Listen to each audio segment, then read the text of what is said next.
I could see him in the dim light of the candles I am married to, gently chuckling as he served drinks to another woman. No ordinary lady, the one whose number had shown up in his late-night phone call. The one I thought was out there, yet was too afraid to face head-on. I was invisible to him. I am not ready just yet. Not from my vantage point, which was only 2 tables away.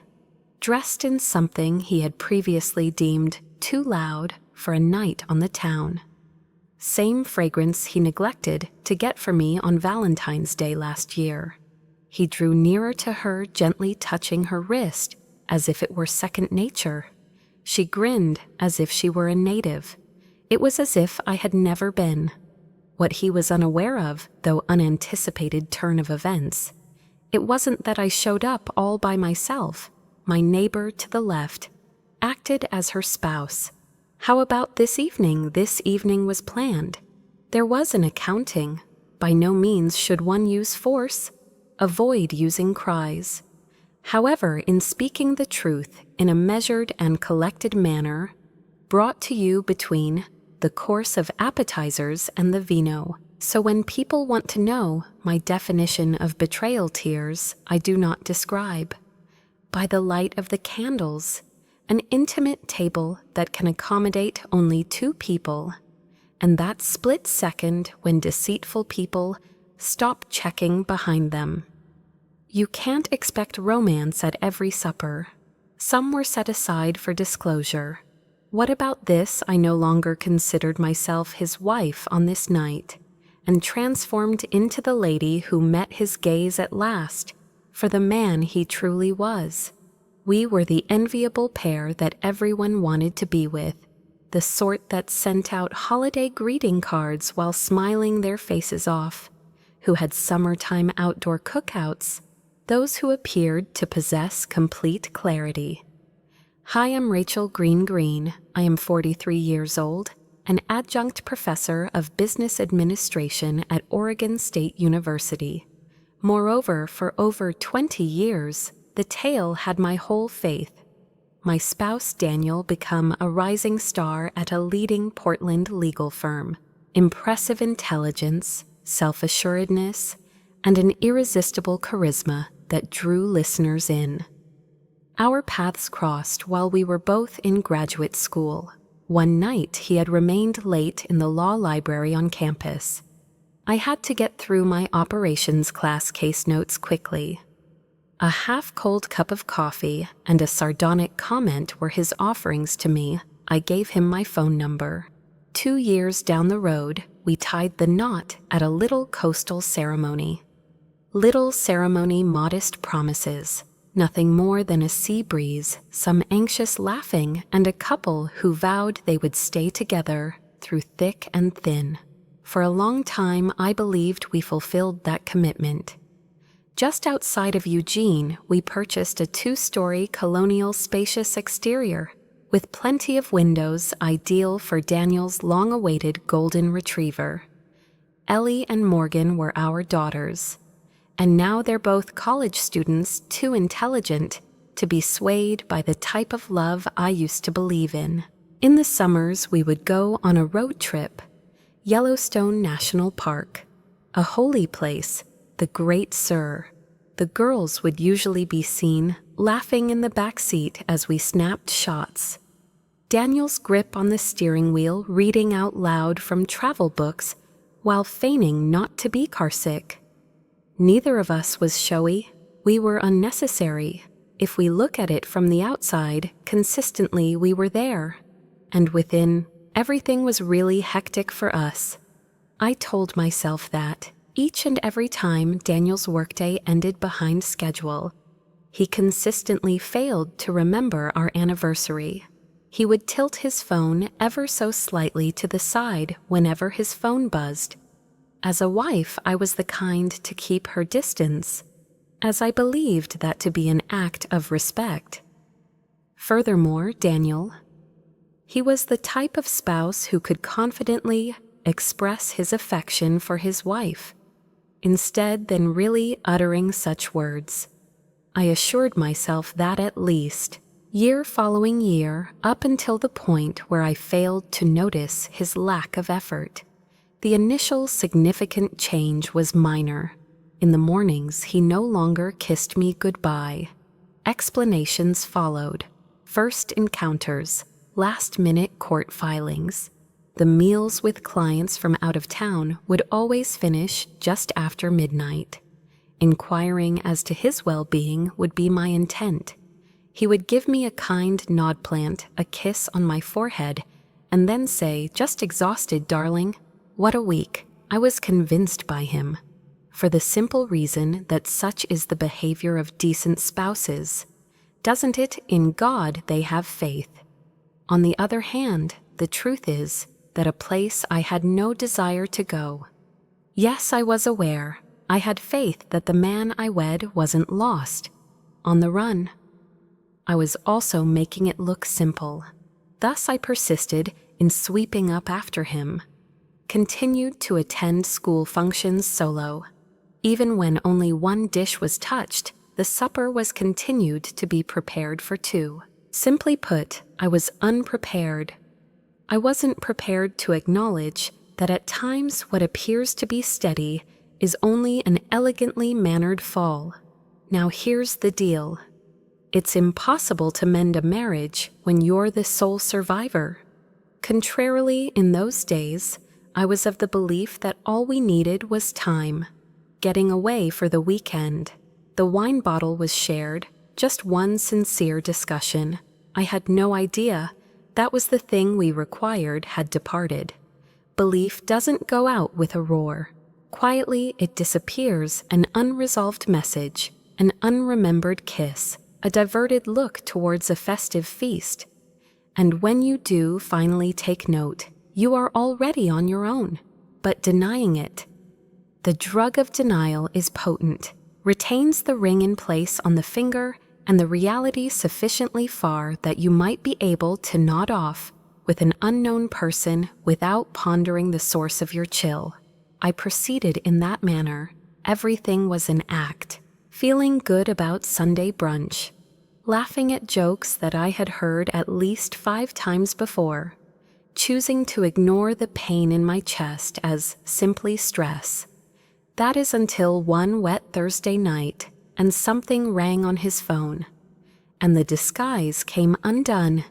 Exactly the right amount as the tempest finally reaches its peak. All it was a noise, the gentle, well-known ring of a phone on the nightstand. In the shower, Daniel was "I can't hear you" above the sound of the water running. However, that ping, it pierced through the din with the sharpness of a needle. I was not investigating. I was never one. Despite being together for 17 years, I had never once looked at his phone. Not when he put in extra hours. Not when he giggled a bit and too loudly at the SMS of a colleague, including the time he started locking his screen a bit too hastily. Yet that evening, my intuition told me to do it first. A light came on the screen, text on a single line, short, no-brainer, however catastrophic. At 7:45 p.m., the table for 2 is confirmed at Aurelia, coming up on Friday. As per your request, a window seat. She will adore it. I just looked at it, that seemingly innocuous statement poised like a loaded gun. Greetings, Aurelia. This wasn't your average eatery. Our ideal location was there. On rainy evenings, we would pass by it and look through the windows that were lighted by gold. According to him, we intend to have a major event there one day. When we've earned it, meaning when we have the time. At one point, we were on the books. We are celebrating our 15th wedding anniversary. However, his decision was to cancel, said he was summoned to Seattle by a customer. That location was completely foreign to me. Now, though, was he carrying another woman sitting besides the window? Get the wine in advance. Intention, passion, and a reservation. My thoughts couldn't keep up with the motion of my hands. I dialed his number. Unlocking it, still required my fingerprint. Once that was done with the swipe of a thumb, 17 years of trust were shattered. Every one of the messages was there. For what seemed like an eternity, Jessica was her name, a woman named Jessica Moore, the number 28. Uses his PR expertise in his firm, a light blonde, perfection in her picture shoots, a smile that is self-aware in its recognition of admiration. In the mornings they would message, broaching the topics of coffee flavors podcasts and synchronizing exercise regimens. They exchanged messages nightly, passing along jokes, memes, Spotify playlists, and photos from work trips that were never scheduled. Finally, I caught sight of it. Their Napa Valley picture, interlocked arms, hands up for the wine. She seemed at home, leaning her head on his shoulder, his smile bright, carefree, and altogether new. No. I kept my tears bottled inside. We'll need some time. My emotions, utter stillness, a type of stillness that makes your brain yell out in pain. The sort that makes it hard to breathe because it fills your chest to the brim. The phone was causing me to feel angry, puncture it against the wall, scream until someone was summoned by the neighbors. However, rather than that, gently setting it back. On the nightstand, I rearranged it, lie face down, just as if nothing had transpired prior. My navy tie, have you seen it, darling? He spoke in a casual manner from the steamy restroom, like he wasn't going to arrange a romantic evening for some random woman other than me. The rumbling volcano in my throat was sucked out by me. Second-rank drawer? I maintained my composure. It remained flat. It made no plea. Like glass on marble, it landed cold. I dozed off that night at his side, shifted away, alert and ready. His every breath was like driving a nail into something holy to me. He had a restful sleep. Even after betraying me, the guy did nothing. Until the sun came up, I stared at the ceiling, anxious as if I had just escaped a deadly assassination attempt, although I had been letting my dignity go, fleeing from the deception I had been engrossed in. I had kissed him farewell by dawn. Same old thing. Also good luck on the job. The inside, however, I had already departed. My heart was already thumping, but the only thing that was louder when the idea began to take shape in my head for an unforgettable evening. Yes, I would offer him one, just not in the way he had envisioned. Falsely stated, "Thank you, Ms. Green, for the invitation. That is just lovely. See you on Friday." His remark held my attention, experiencing an unusual whirlwind of shame and relief. Oh, he had no idea. Very soon, though. Undoubtedly he would. Not out of anger, never out of vengeance. However, when it comes to the facts, icy serene and completely indisputable. I placed the call that night. The third ring was answered by Aurelia's hostess. "How may I be of service to you this evening?" I gingerly grinned, even if it was invisible to her. On Friday night, I would like to book a table for two, if at all feasible, close to the window. Her eyes scanned the room. "Yes, ma'am, we do have a few openings. Have you any specific needs? In fact, would it be possible to request a seat near the table, namely under the names Green or Moore? It is our sincere desire as co-workers to pay them a surprise visit. Lie detectors in a prime location." It went unquestioned by her. "Sure, I can offer you a seat close by." "Very well, just wine, please. The view is nice." It was me that ended the call. Race heart rate against all odds, rather than clarity, after what feels like an eternity. Awakening, I felt. I was uncertain of Aaron's reaction. I was uncertain of Daniel's or Jessica's reactions. My knowledge, however, was that if treachery had an audition, The table was simply laid by me. Being the subdued lady in the background was no longer an option for me. The goal here was not vengeance. It centered on the truth. It arrived in the location where they least anticipated it, outside of a dispute, still by the light of candles. The reason being that if there were regulations for love dignity as well. Also, I was prepared to leave their deceitful ways alone while I remained silent. On Friday at that point, every moment of that night had been played out in my thoughts ad nauseum. Crying was never in my plans. No way was I going to smack someone in the face or throw a drink. No, this was not a daytime drama. That was planning. Accuracy required. A subtle kind of retaliation, not the type that required shouting, because there would be no sound to drown out the stillness. I put on my teal silk dress and zippered it at 6:30 p.m. This particular one that Daniel previously deemed too loud for a serious dinner. I wore it like armor that night, a delicate bun styled with hairpins, light cosmetics, just the right amount of champagne lipstick, a strong shade that exudes self-assurance, yet not to the point that it demanded everyone's attention. Stepping out of the bedroom, my heels sounded like a record on the wooden floor. When we strolled by, framed images of our happy family trips, achievements, milestones in life, they had all lost their authenticity. My heart wasn't heavy with melancholy. Something more pointed, was it? Something less filthy. Make a decision. I got to Aurelia 20 minutes before she did. My name was called out by the hostess, took me to a table by the front window and escorted me there, unobstructed view of Daniel and Jessica's seating area. It was the ideal placement of the table. Nearby, but not in an alarming way. An extra dry martini was my request, unforgotten for a long time. Being a mother has made me cautious more so than before. I was fully vigilant.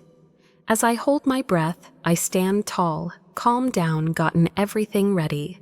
Later on, I caught sight of him. "Aaron, please."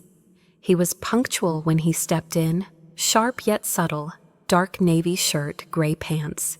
He seemed courteous and inquisitive, wholly oblivious to the tempest he was entering.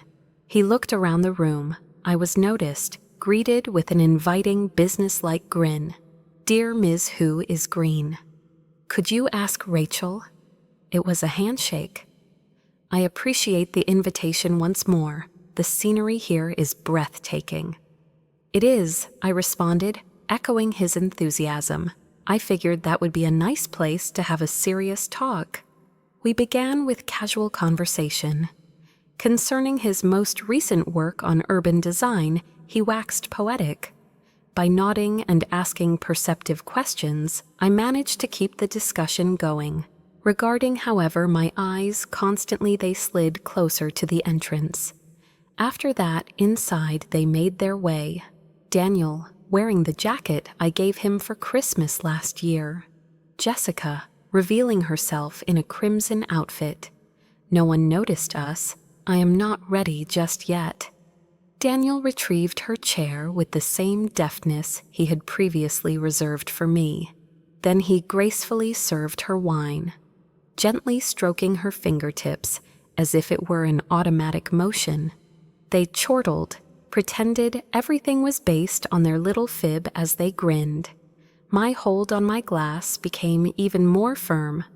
Meanwhile, my countenance maintained its composure. Composed, no big deal. Aaron was still in the dark. He was in the midst of describing how his most recent environmentally conscious endeavor preserved the soil. I was also nodding joyful expression. When I see my husband's escalating fantasy, the bomb was about to go off. It followed. Daniel looked up upon my person. A transient expression crossed his face. The dye ran out. The wine was almost spilt due to the slight twitch of his hand. Just in the nick of time, a waitress foiled it. Jessica looked into his eyes, her mouth slightly parted. Apologies were a smack in the face, but I showed no fear. Resuming my gaze on Aaron, softly grinned while stating, "Let me pause for a second." Up I got, proceeded serenely to the restroom, however not before skimming their table. Jess became quite pale. "Are you Rachel?" "Eyes wide," she murmured. I paused, returned her stare. "And you're the one who's been seen holding hands under the table with my husband, when your spouse sits only a few feet away." She appeared as though she would pass out. "Please, out of here." Asking, "Why not?" I arched an eyebrow slightly. Isn't this the most idyllic spot? Lullaby Vino was poised for an amazing performance, wasn't it? It was Daniel who took the lead. "Rachel, why are you here?" He caught my gaze. Afterwards said something loudly enough that only one table could hear. "Aaron, would you mind taking a quick look at this?" Aaron gently stood up.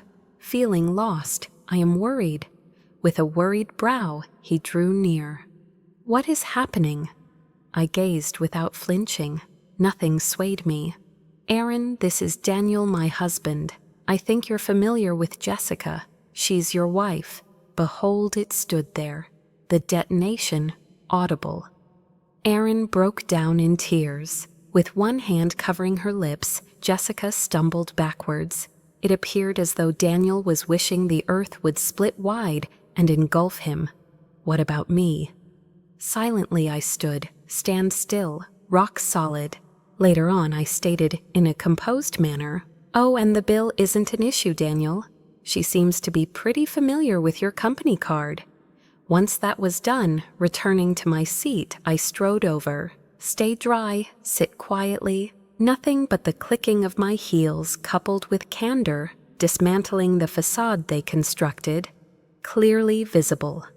Plus, what's even better, it was only the beginning. Returning to my place at the table, I pretended nothing had transpired.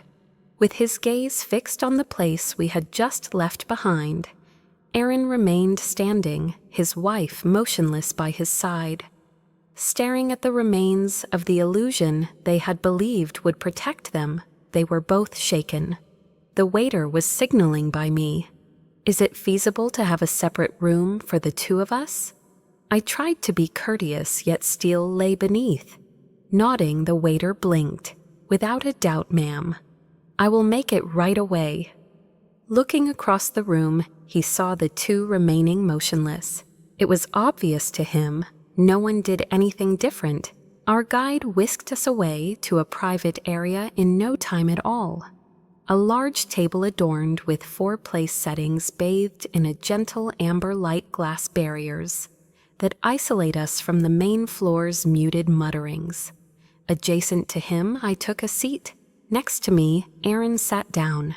Daniel and Jessica, across, such as when pupils are found to have cheated on the final test. With the exception of this endeavor, under your breath, you couldn't utter a single justification. You can't take it back. There was an extended period of silence. A tiny melody drifted in from the dining room, and that was it. With the sound of the waiter placing the glasses of water on the table, Daniel finally spoke up. "Rachel, I am completely at a loss as to how to begin." With great care, I filled my glass with water. I spoke without looking up and added, "Start 3 days ago. When I chanced to see the confirmation of your reservation appear on your screen, I sensed it then." Down she peered Jessica. Daniel's jaw clenched slightly. A stuttering, "You don't understand," came out of his mouth. And I put out my hand. "Oh no, tonight you will not receive a speech." Messages were read by me. I perused the images. "That trip to Santa Barbara, you said, was for a deposition." Yes, I did see the champagne and matching bathrobes. Tell me it meant nothing without wasting my time. You were generous with her time, words, and focus. After years of pleading, you finally granted her everything I wanted." Jessica sounded quite nervous. "I apologize. This is something I had no intention of doing." My gaze shifted to Aaron. "That's your spouse. My hubby is this guy. Truth is the very minimum that we deserve." Loudly spoken, not murmured behind impenetrable screens. Stunted Aaron did not move 1 inch. Crossed fingers, keen vision. He just said, "Jessica, did it end as a casual hookup? Or were you already making plans to start a new life with him when I was out fixing your patio lighting and getting dog food?" Jessica sobbed uncontrollably. I was feeling unappreciated, but Daniel listened to me, and I felt seen, she said. "I did it too," Aaron said with a hint of anger. "It was every late-night tirade that I listened to. You said you couldn't focus well when your home office was cluttered, so I reconfigured it 3 times. Everything you mentioned was true in my eyes. I should have just trusted your quiet, it seems." Looking across at me, Daniel shifted his attention to me, quavering voice. "You trust me, Rachel, and I know I betrayed you." "No one is owing me anything at the moment," I interrupted him. "No, you can't, and please don't act like you've never known it before. This is not the beginning of the end. The instant you locked eyes with her in the same manner you did with me, it all began." He grew silent. Jessica sobbed in private. For my purse I fumbled, withdrew a little silver keycard, dumped it upon the table. I reserved a suite at the adjacent Everett Hotel. I intend to spend the night there. If you're still feeling brave, Daniel, you're free to return home. I would like it if you were to go by Monday a.m. Where you go is none of my business, but from now on, I will not tolerate strangers in my personal area. Stunned, he appeared. "Are you kidding me? Yes, absolutely." Jessica's back tensed up. Aaron reclined, crossed his arms, and his face was unintelligible. Daniel extended his hand across the table. "Please, Rachel, save this. Don't just toss it away. So much has happened to us. I intend to seek therapy. If I am forced to leave the company, I will. Please don't make this the last resort. I'll do anything." I made eye contact with him, and after all these years, no compelling need to pardon washed over me. I felt strong, or furious, breaking apart. I felt elevated. "Is this the final chapter, you say?" "Yeah, Daniel." "You selected her, and that was the end," repeatedly, all the while feigning affection for me. There was more than one slip-up. You allowed a string of minor betrayals to occur, second by second, fib after fib, and now I'm going to pick myself. Seated, he slouched. Jessica used her quivering hands to dab her face. Gradually, Aaron rose to his feet. "I will collect the payment," he stated firmly. "It's dinner time." However, prior to our departure, just as we emerged from the rubble, for the last time I looked at both of them. "You two are not hateful to me. No longer will I shield you," disproved by reality. "Not coming from you. Plus, you won't escape the results of your decisions either." Once that was done, we left by foot. Quiet down, not a big deal. Nothing more than the resounding shuffle of 4 seats, as well as the distant sound of a door shutting for good. Since that evening, truth didn't magically materialize. At the table it took a seat, served itself a beverage. However, they still would not depart. When the facade of deceit collapsed, I believed I had the whole plot figured out. A treacherous act, how dishonest. The coded messages and romantic candlelight meals. However, the issue with treachery is, it seldom goes by itself. Later that evening, following the altercation, we took our time parting ways, Aaron and I. We strolled silently along the stone walkway outside of Aurelia. As if nothing had transpired, the city was humming all around us as our worlds collided in that very moment. Besides a street light, he came to a halt, angered with me, and said a word that caused the atmosphere to become heavier. "It seems like this isn't Jessica's first time." I moaned, "I don't understand." Rubbing his jaw, he moaned. In her previous position, she had a strong bond with her supervisor a few years ago, Executive Vice President of Marketing in the Seattle area. They were married. Unrelated business travel and late-night work calls plagued them. She accused me of being paranoid when I inquired about it. "My apologies are in order. You gaslighted me so severely." He stared at me with lifeless eyes. But this instance, something seemed strange this time. Her style began to shift, perusing her phone at a 5-minute interval. And there was always an excuse for me to remain late. I felt queasy. There was more to Daniel's collapse than that. There was no chance meeting that enticed him. Unexpectedly, he found himself embraced by someone whose work this was. Aaron stated, "It's not just the betrayal that hurts. It's the epiphany that we were never the initial targets of deceit." Reprocessing everything, I just stood there, after 6 months of trying to get back on track, to the realization that I had overlooked a plethora of indications. He had strong feelings about the wine all of a sudden. On Thursdays, he would wear the new fragrance. That client retreat in Napa, where nobody was actually a client. There was no romantic error here. A pattern emerged. Jessica, too. As a co-conspirator, she was more than that. She was coldly rational, considering carefully. Someone whose charisma made her a magnet for admirers made off with it, while someone else's marriage was in jeopardy. Where does Daniel stand? Allowing her, he did him. It made him happy. Surrounding oneself with the false sense of being understood, as though that excused the carnage he caused. As I raised my eyes to the metropolitan skyline windows in skyscrapers pulsating with light.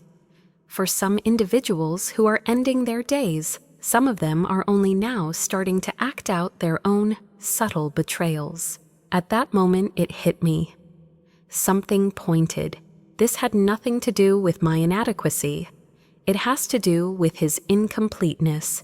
Jessica did not step in to fill my shoes because I was incomplete. There was a need that she filled that Daniel had neglected, a hole he dug for himself, by dropping out deceit after deceit, embracing another person. With a calm voice, I looked across at Aaron. Their infidelity went beyond that. By escaping, they meant it. Slowly, he nodded, and leading us along the path they took to get away. More was unnecessary. The reality had gone beyond betrayed promises. It had seeped into routines, game-playing, and dishonesty. How carefree it had become ingrained. Furthermore, that I found that section to be the most terrifying. There was no sad love tale here. It served as a model of egotism, secretly signed and sealed with smiles and no sound. So what about me?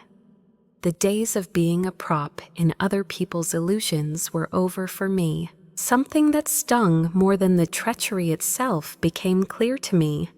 The next morning, Daniel was of the belief that this could remain under wraps.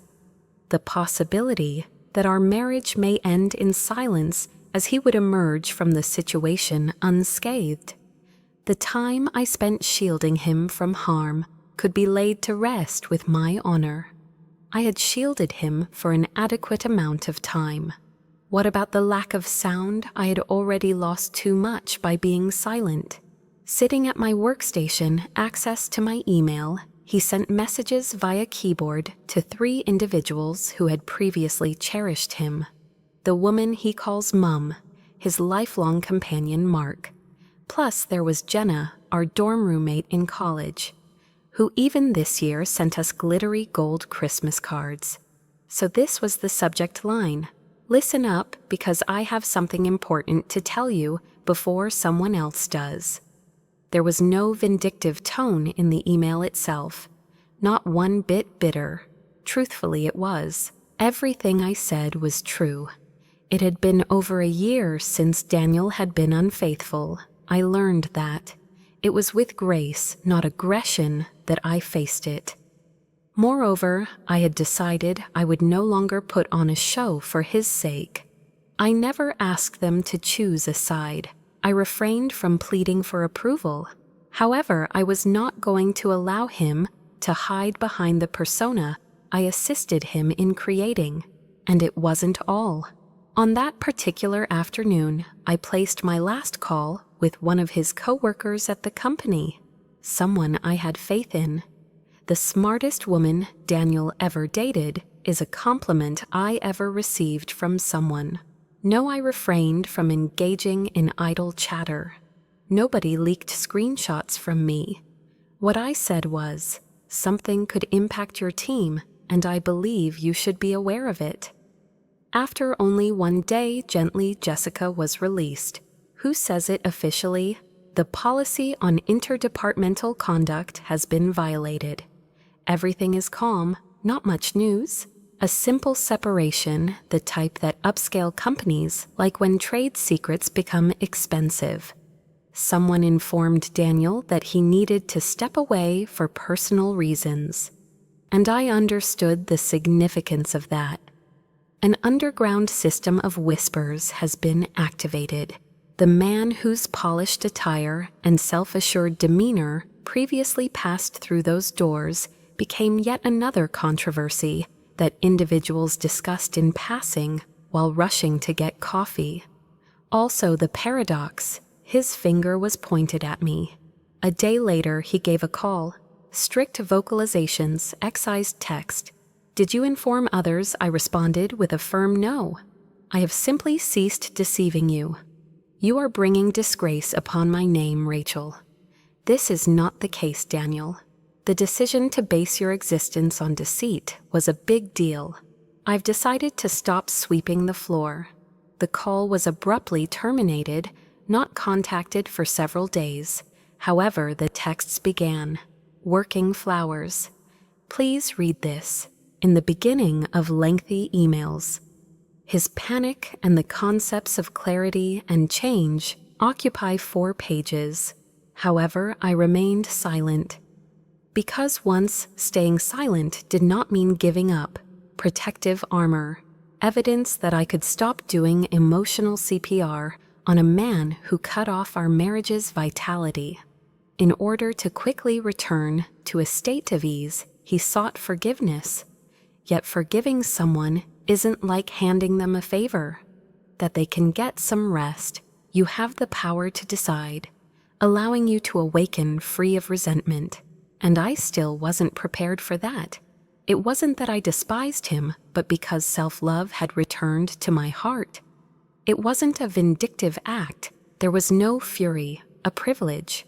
Reclaiming my name in silence, the tale I've spun, the value I possess, as said by an individual naively believing that his charisma would forever protect him from consequences. Perhaps there was a period when indeed it did, except that's not the case now. At this moment, no, this is not the end. Given that this period the lady making her exit felt comfortable enough to step out in public. The trouble about broken hearts is not that it simply disappears as soon as the door closes. Long after it passes, it remains in peaceful areas. When starting the day, you know the feeling reaching for another mug of coffee when you realize you're done. After that fateful night at Aurelia, I departed 3 weeks later, moving into a more modest 2-bedroom apartment in a more central location near the University Plain, but bathed with illumination. I went plant shopping, many of them. I was clueless when it came to ensuring their survival, but I believed we might gain knowledge from one another. I washed the walls in a gentle shade of sage green. Finally hung up my own pictures after a long absence not related and not as little things that brought me into the here and now. Once again, I began rising before the sun. Reason being, Daniel's alarm went off, but out of genuine desire. Down the street, I strolled to the bakery. Almond croissants that were ordered, I grinned when the barista called me by name. One weekend, I enrolled in a photography course, developed a new perspective on shadows in no way ominous, anything that made light seem more nuanced. Meanwhile, gradually, regrettably, my breathing resumed. We stayed in touch, Aaron and I. That is not in a cutesy way, not very soon, but a more profound aspect. An unhurried friendship founded on a shared comprehension with one another's debris. We exchanged morning texts, exchanged suggestions for books. Accompanying his dog on his hikes, he shared images of them. The basil plant in my kitchen windowsill was the subject of my photo submission. Still alive, I would jot down. Just almost every weekend, our paths crossed over a cup of coffee, perched in the same booth at a nearby cafe. There is absolutely no obligation. I have no expectations, only tranquilly. He filled out the divorce paperwork and informed me about it. The way Jessica had departed, wrote a message and seldom argued with him. I filled him in on Daniel's final attempt, a letter written by hand, a total of 7 pages. Everything he ought to have said but didn't. It was so boring that I put it down. I mean, by that point, solutions weren't necessary for me. Questions were no longer relevant to me. I was most startled by, didn't work for my survival way. I began to flourish, though. My teaching became more enthusiastic. Even my pupils took note. Somebody informed me, "You sound like you've experienced firsthand the things she preaches about." My face lit up with joy, just in case I had. Aaron decided to drop by one of my public speeches. Perched in the very rear, made a note of it. After that, I gathered everything up as he patiently waited. "You sound as if you've finally arrived," he said. A quiet, "I believe I have," was my whispered response. Nothing spectacular happened when we were together. Take your time. In the rain, there can be no romantic kiss. 2 individuals only strolling hand in hand in the wreckage of promises not kept. Understanding that recovery isn't necessarily accompanied by lavish displays. Sharing pastries may sometimes lead to laughs. By taking your own dog on walks to avoid looking at your phone. For the very fact that someone is observing you on its own as someone who piece by piece rebuilt herself, and perhaps very possibly the future, I think it has the potential to grow into something far greater. But nonetheless, I had already been healed. I wasn't reassembled because of someone else. Yet my decision to remain broken was my own doing. It wasn't a return to form. A reintroduction had taken place. I am talking to myself, to happiness, to independence that did not seek approval. I had shed my role as Rachel the wife. As Rachel I was, Rachel alone. Additionally, it has been a very long time since it sufficed. That fateful evening at Aurelia was over a year ago, the fateful evening when honesty was revealed. At last, the stillness conveyed all. Ahead of schedule, that year was spring. As if they were trying to make a statement, the cherry blossoms outside my building burst into bloom. And never before has there been seeing couples strolling hand in hand beneath them didn't make me cringe. Absence was no longer a yardstick by which I judged my days. I lost count of the time since Daniel departed. I don't even remember how many mornings passed until I stopped worrying about him. As an alternative, I kept track of flower counts, experimenting with new recipes, finished reading books, Minor details that brought my presence here to a complete. I got an invitation in April of that year, the retirement event, honoring Professor Linda Cole. Among my first guides, she was invaluable, the wise lady who showed me that to be strong one need not yell. After 40 years of molding opinions and rescuing honor, she was stepping down. As for the venue, it was the Easton Grand, a refined ballroom overlooking the downtown skyline, accompanied with gentle jazz music. A sheath dress in blue was my attire. Classical simplicity. Jewels that belonged to my mum, missing the mark. It was simply a reminder that I had ancestry, that I had matured. Instantly upon entering the ballroom, as I looked over the throng, previous pupils, co-workers. After that, I beheld him. Hey there, Daniel. Positioned close to the rear, totally by myself, less thick. Temple hair becomes grayer. Not quite finished, but I long for the cockiness he formerly exuded with such effortlessly.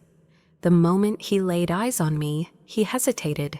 Place his drink down. Across the room gingerly. In his words, Rachel. His voice sounded coarser than what I recalled. Your presence here caught me off guard. Linda was nothing but helpful to me. I wished I could out on a high note. As he looked down at the floor, he nodded. The last person who still communicates with me is her, he whispered. He caught my gaze, thoroughly examined. I had left a different man behind. Still, he had changed from the guy I had loved. He then remarked, I owe you an apology. The genuine deal. No, I don't believe it is necessary for you. However, I feel compelled to express it. In the end, more than I had anticipated, I lost. Everyone, not just you. My sense of self has been shattered. Silence engulfed me, remained firm, heard it just now. His speech went on. I clung to Jessica for a little thereafter. Yet things fell apart fast. It wasn't genuine. It was never. Mildly, I nodded. May you discover tranquilly, Daniel. Yes, indeed. With an upward glance, once upon a time, he didn't see any room for negotiation, complete surrender. Later on, from behind me, a comforting voice emerged. You succeeded. I pivoted. Aaron, please. Jacketed in a dark gray, calm stable, without uttering a word, conveying everything with a kind grin. After meeting my eyes, Daniel finally got it. A nod came from him. A decent man, that is. He is, I said. As Aaron came up to stand at my side, I felt an innate want to touch his hand. He took a step back, Daniel. You should start over. So do you, I said, once you're prepared, avoiding any measures that might damage your reputation, but you should cease causing harm to those who have faith in you. Slowly he nodded. Then he vanished once more into the throng. Near the dance floor's edge, Aaron and I took seats, met up with some long-lost pals, grazed Professor Cole for a picture, and as the sun goes down beneath the gentle golden illumination, as a couple we danced slowly. Nobody hears a crescendo, no major claims, remaining silently of a couple who has been broken before, but decided not to remain wounded. Our journey to the parking garage was marked by Aaron, delicately grasped my hand. Plus, with that one little deed, not on the go, not very impressive. It had been years since I'd felt that way. Have faith in, not his style, still single. However, I lack confidence in myself. Through the path that led me here again, not in the role of a spouse in the event of treachery, but basically same as I am. The hardest element, according to many, is betrayal. That the blade stabbed in the back inflicts the greatest harm. Yet the reality is the act of betrayal is not the problem. What follows is what matters, the emptiness, the uncertainty, an eternal conundrum. Why was I oblivious to it? Now that I know my life experiences the following. Until you're willing to quit deceiving yourself, you won't notice it. We refer to it as love at times, even when it's only habitual. At times, we refer to it as loyalty. But in reality, it's the terror of beginning over. And on occasion, we remain, despite our physical prowess. Yet we are free to leave at any time if we realize we have forgotten. Therefore, if you are now listening, if you're stuck in a relationship that slowly destroys your soul, allow me to explain. It is okay for you to depart. Modifying the plot is within your purview. And no returning to serenity does not need the consent of others. Am I forgiven? I am not weak. However, there is no requirement to do so. If you choose to move away, you may forgive. Healing wishes can be expressed, and yet opt to keep their disappearance a secret, because ultimately healing isn't about being held hands-free. Understanding the boundary is crucial, the one that straddles the line between while honoring oneself. As for love, true love, it is not intended to perplex you. Feeling inadequate is not its intended purpose, or continually demonstrate your value. True love, seeing you in all your glory, and still opts to remain at your side in no uncertain terms, albeit absent. Its deeds are its language, without assurances, by being consistent, not very sincere regrets. This was one of the most painful realities I had to face. The greatest selfless act you can perform at times is must be fired, just for fun. Not that it matters. Nevertheless, tranquility is more palatable instead of a flower-filled apology that is meaningless. While you're recovering piece by fragile piece, rest assured you have company. Silence is not rewarded with medals in this world. Your spirit nevertheless does, when order is preferred to confusion. Value oneself more than one's achievements. Deception versus reality. Wherever you may go, then while you're suffering, when you're mending, and you're starting to question whether you're deserving of more. Yes, you do. Without fail, you have. The people that leave your life will not affect you at all. If you are still in your own body, you're really wealthy. A new beginning. A lack of strength would not be that. That is strength. Well, that's calm. A return to one's home. With love, the one who will always be at your side. Who are you?